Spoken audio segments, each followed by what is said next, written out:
Need to get something out of my truck. Nothing out of the fridge. I don't need the solar. Nope, no. Oh, you. I'll take you.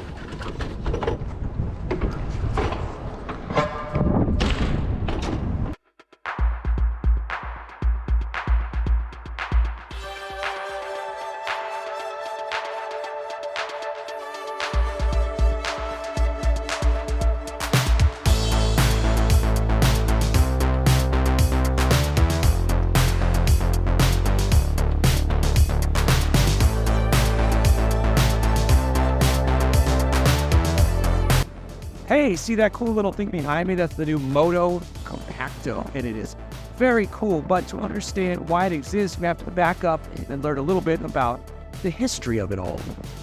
This tiny bit of awesome is called the Motocompo.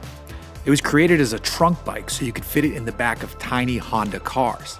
It folded up and could easily fit in the trunk of the Honda City. Honda built it from 1981 to 1983, and it featured a 2.5 horsepower two-stroke motor, could hold just over half a gallon of gas, weighed in at 99 pounds when full of fluids, and would top out around 19 miles an hour. They came in white, yellow, or red, and today they have an almost cult-like appreciation. Today, though, we have its successor in the new Motocompacto. When you fold this thing up, it's just 3.7 inches wide, 21.1 inches high, and 29.2 inches long. It easily fits in the back of a vehicle. Plus, it only weighs 41 pounds and has a nice carrying handle built into what I'd call the head tube. Since we're modern now, this one is electric. You can charge it via a 110-volt outlet, and the charging cable and box can be stowed inside. Honda says it takes 3.5 hours for a full charge. It's simple to set up too. There's a kickstand on one side that also has a welded-in steel loop if you want to lock one up when you run into the store. The foot pegs lift up and swivel out. The handlebars fold out, then the bars themselves rotate into position. The seat pulls out and locks into its spot near the rear of the bike. That rear wheel pulls backward and you lock that into position with the side lever. And all of the locking and unlocking motions feel tight and purposeful so that you know for sure if something is fully locked into place. Additionally, the Motocompacto won't turn on until it senses that all things are locked into where they need to be. To turn it on, it's a press of the button behind the LED display. There are two modes. The first mode requires you to push off before you can use the thumb throttle, and this mode is limited to 10 miles an hour.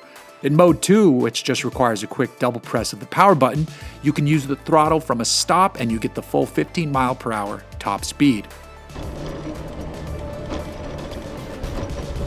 See how it does on the hill? It says the max rider limit is 265, so I'm in the upper end at 220, but I gotta tell you, it's maintaining a decent clip coming up this hill here. 8-9 miles an hour, steady state, which is pretty good from considering how small that the motor is. It's just on the front wheel and the brakes are in the back. As a little urban runabout, this thing is pretty rad. It's a lot of fun to cruise around on. It's not sporty or anything like that V70, yeah, baby. But it is fun, and that's what like an electric scooter should be. It's fun. Center of gravity feels really good, even though it is a weird sitting position. It actually feels like I have good posture while I'm riding this, which is nice. No suspension, which is to be expected. The front wheel is where the hub motor lives. The rear wheel is where the braking is done. And then you have a headlight and a tail and brake light. Honda says the max rider weight is 265, so me at 220 pounds, it sits on the slightly heavier side for this thing. But I could get it to maintain 14 miles per hour easily. And during a climb in the parking garage, it held between 8 and 9 miles per hour uphill. When going downhill, I briefly saw 17 miles per hour. So if I have the current Motocompacto speed record, let me know. This one just comes in white, which is fine since Honda is going to offer pretty fun decal kits for these. I wouldn't be surprised if some aftermarket company comes up with decals as well, or some Etsy shops start offering more fun options. There's an app to get more info on the scooter, adjust some personal settings, change the lighting, see the battery level, and more. Honda says the Motocompacto will arrive in both Honda and Acura dealerships any day now, and the price for e-scootering around is $995. A lot of money for a toy, but a potentially great price for an urban commuter. It's more fun than you'd expect with its 15-mile-per-hour top speed and 12-mile range.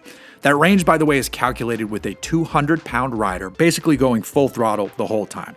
So if you're lighter in the saddle or easier on the go button, you can probably go a bit farther. Do I want one for myself? Yeah, I love stuff like this, and it clearly already fits perfectly in the back of my truck. All right, this thing is a blast, but there's two versions of this that I want to see. Obviously a Type R version with more power, maybe 2 motors.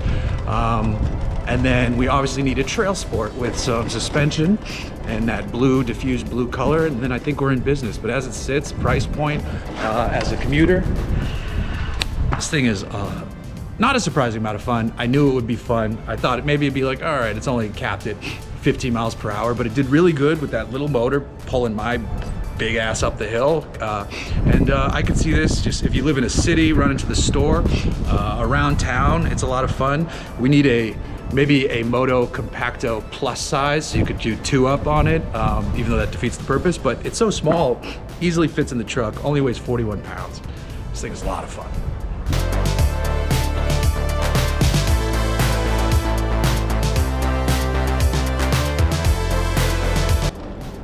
Here we got the secret parking garage that if you live in Irvine, you probably know about at the train station. Just some amazingness hidden in here, like this gorgeous blue 911, and then there's a Targa over there and some other awesome stuff. That was a Fulvia, you know, there's the crazy stuff in here.